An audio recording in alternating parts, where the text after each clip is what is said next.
Good morning to you all. Should we begin, Isham? Yeah. So we begin with the sessions today. This morning session is on trade in the pharmaceutical sector. There are two papers, one by Mr. Waqar Ahmed, the Deputy Executive Director, Sustainable Development Policy Institute, SDPI, Islamabad. And the next paper would be by Professor Manoj Pant from the Center for International Trade and Development, Jawaharlal Nehru University. Then there are two discussants. The discussants are Dr. Aradhana Agarwal. She is the Policy Director, Wadhwani Foundation, New Delhi. And Dr. Aparna Sahani, she is Associate Professor at the Center for International Trade and Development, Jawaharlal Nehru University. In a way, Aparna, Manoj and I all belong to the same center. So it's a matter of coincidence that we are all together on one side of the table. So the rules are 20 minutes for presentation and 10 minutes for the discussant. So, but I feel that each paper may be followed by the discussant, and so that instead of, or is there a different suggestion? So, okay, all right, we can do that. All right, then we'll have first the two papers, and then we'll pick up the one advantage is that I can then in between give a couple of minutes to say what I feel about the papers. So we'll begin with the paper by Dr. Waqar Ahmed.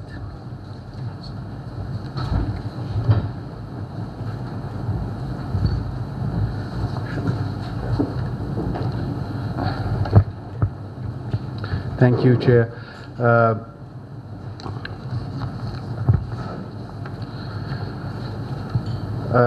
Let me start by thanking ICRIA for the wonderful hospitality yesterday and the continued hospitality today, of course, and we look forward to a great session today and a very stimulating discussion.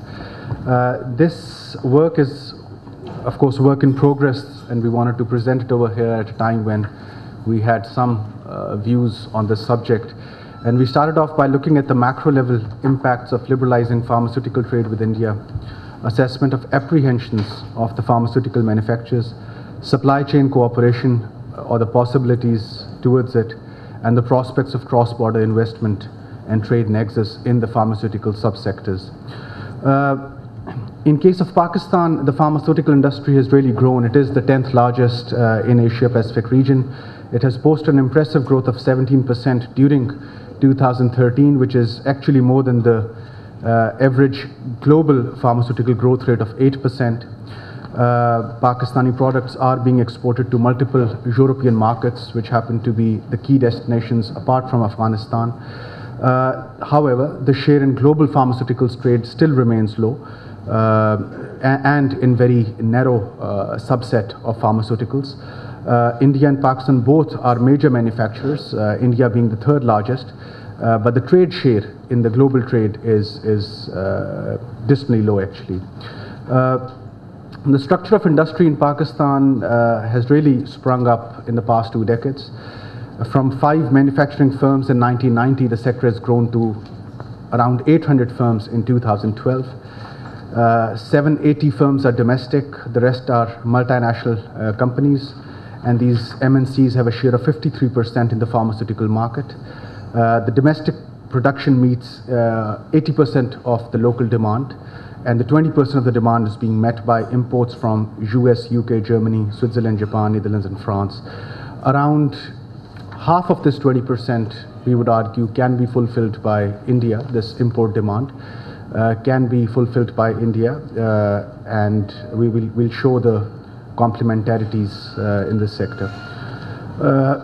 It is also interesting to note the province-wise presence of pharmaceutical manufacturers.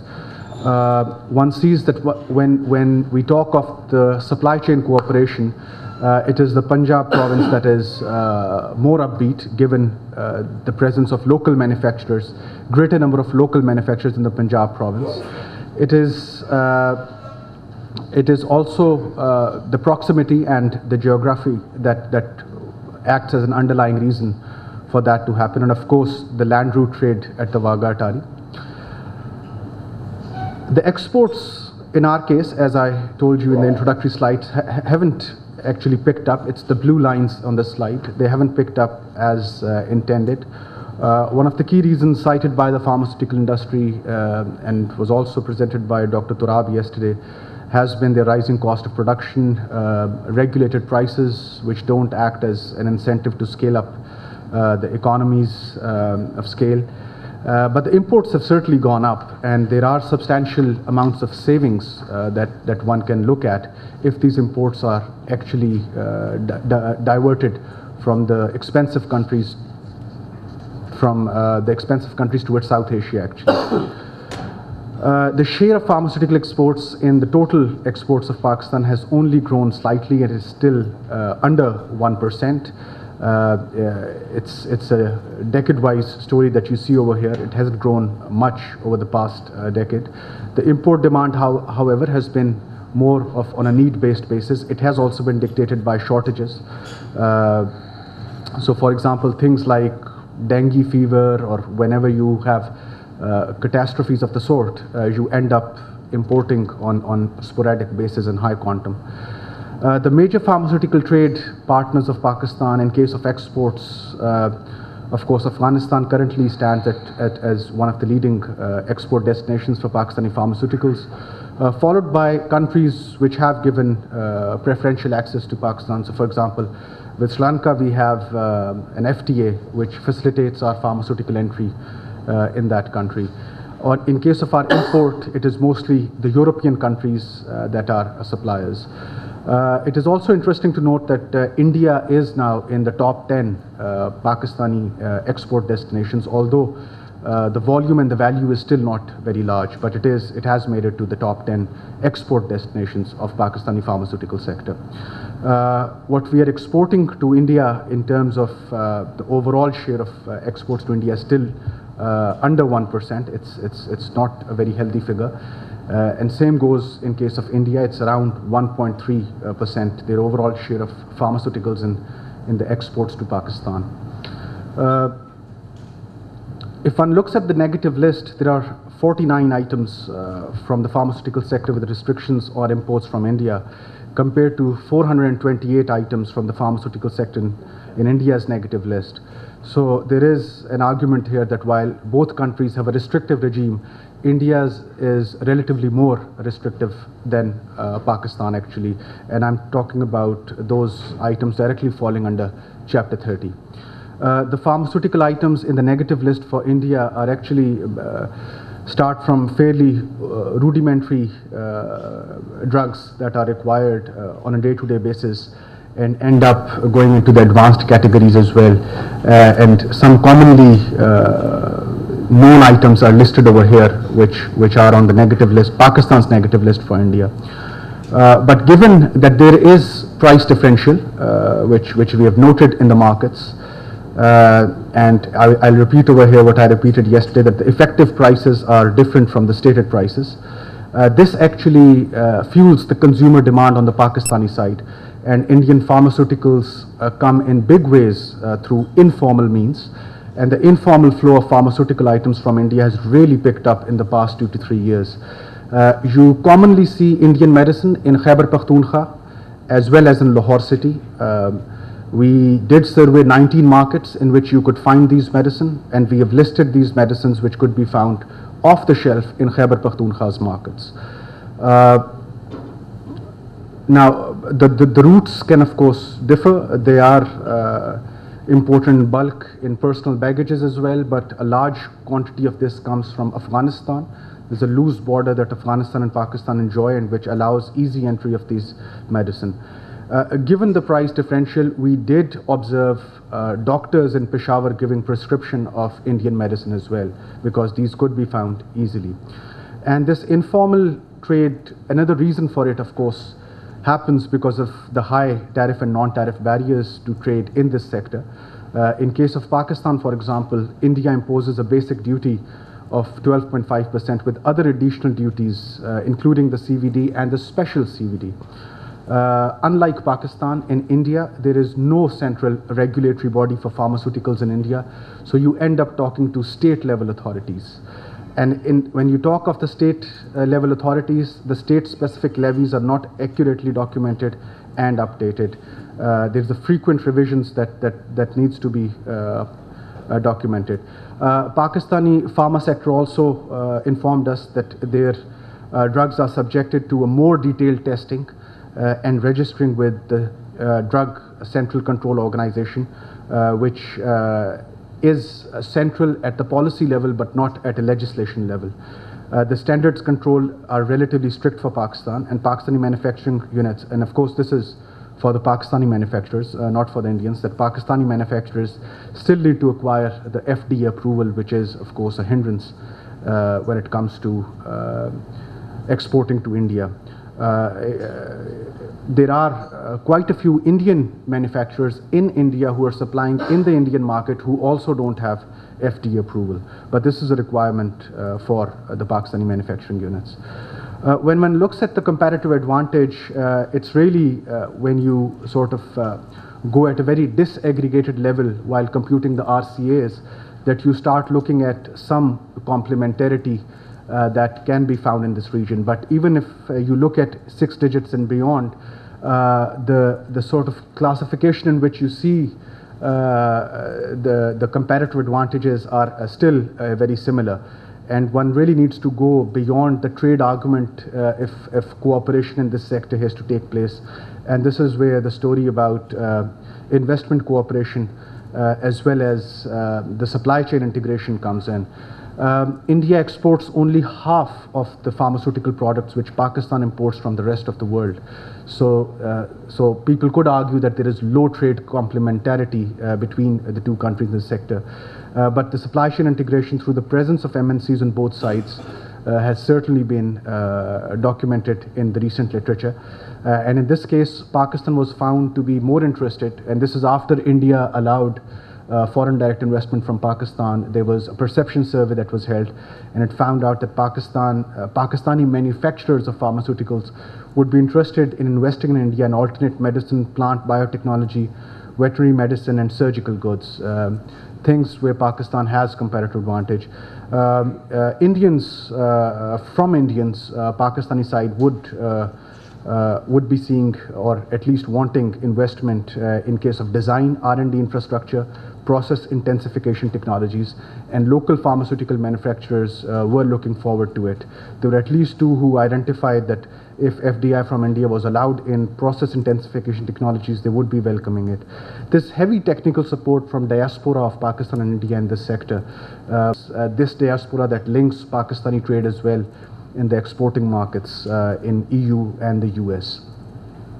Within the supply chain integration, there are 4 licenses allowed in case of Pakistan: formulation, basic manufacturing, semi-basic manufacturing, and repacking. It is perceived in Pakistani market that if Indian FDI has to come, it would increasingly be in the middle 2 ones, which is basic manufacturing and semi-basic manufacturing. On the formulation, of course, still the mutual recognition of standards there is some work that needs to be done on that aspect. The challenge, however, will remain that there are regulated prices, so the incentive for an investor to come in and the price to signal that incentive is still very weak. There is limited revision in prices since the past decade.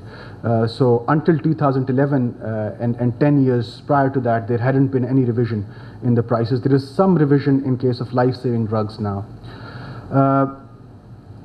And of course, we would like to sort of document over here that the case for FDI in Pakistan has been very strong.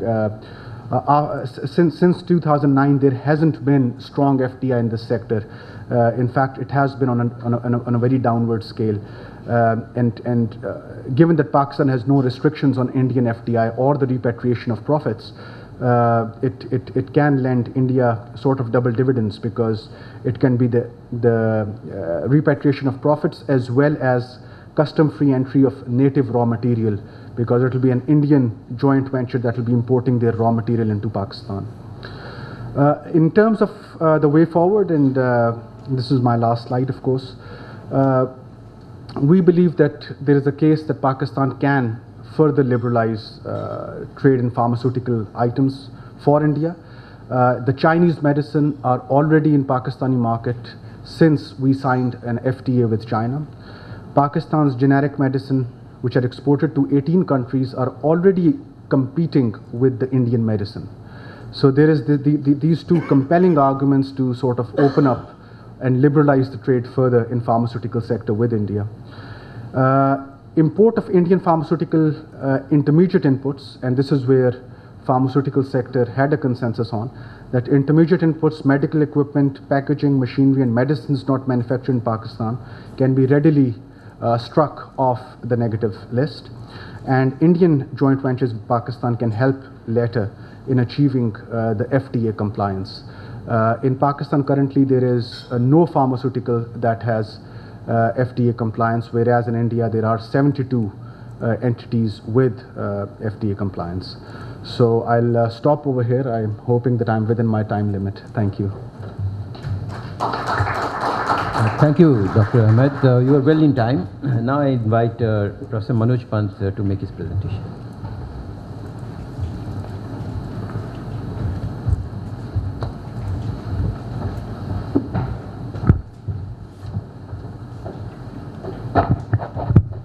Okay, thank you very much.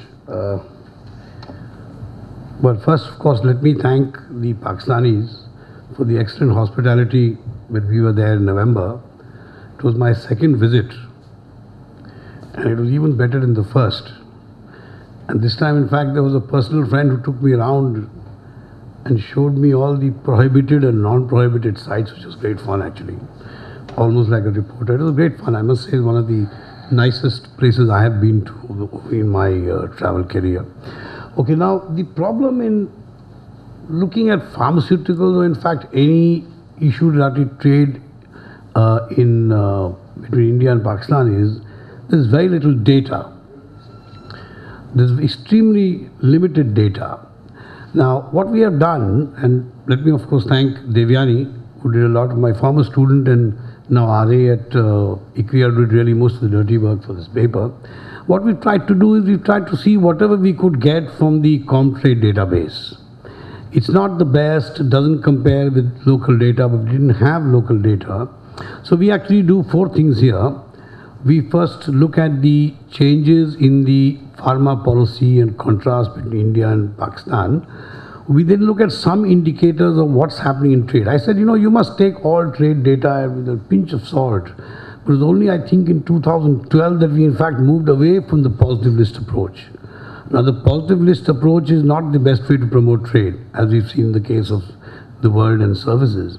So, really not much data that will be very surprising to see a lot of trade taking place. Most of it is obviously forced by border issues, the fact that 2 countries share a common border. Then we look at what we think is a very important issue, the issue of why should Pakistan have a negative list for India? Both countries have a negative and a sensitive list, but Pakistan has a fairly large negative list for India, and we give reasons looking at China why we think that doesn't make sense in terms of economics for Pakistan to have a negative list. And then we make a few comments on FDI, which Parker also has spoken about. I'll talk a little bit more about that. Again, limited data, really not much we can do. Okay, so Parker's already talked about the growth of the pharmaceutical sector. I won't say much about it. India, of course, is very well known, is very dominant in terms of world markets. You can see the contrast in terms of size is very large. Indian presence it's the third largest in terms of value, and 4th in terms of volume. We all know it's because of generics, right? India is a major world player in generics. Probably second, maybe, but probably not even second to China, actually. Extremely big player in generics. The contrast, of course, is interesting that India tends to look towards the Western countries in terms of exports, whereas Pakistan tends to look more towards the eastern part of the world in terms of where it exports. Of course, in India, of course, dominant import partner is Switzerland. And in Pakistan, of course, import partners, Switzerland, Germany, Denmark. Denmark is very, very important, and China in recent years. So So it's a little difference in the, now I won't talk too much about this evolution of Indian-Pakistan pharmaceutical sectors, except I think to note that Pakistan has had a little more checkered history in the pharma sector. I think lastly because the regulatory issues have not been too well dealt with in Pakistan.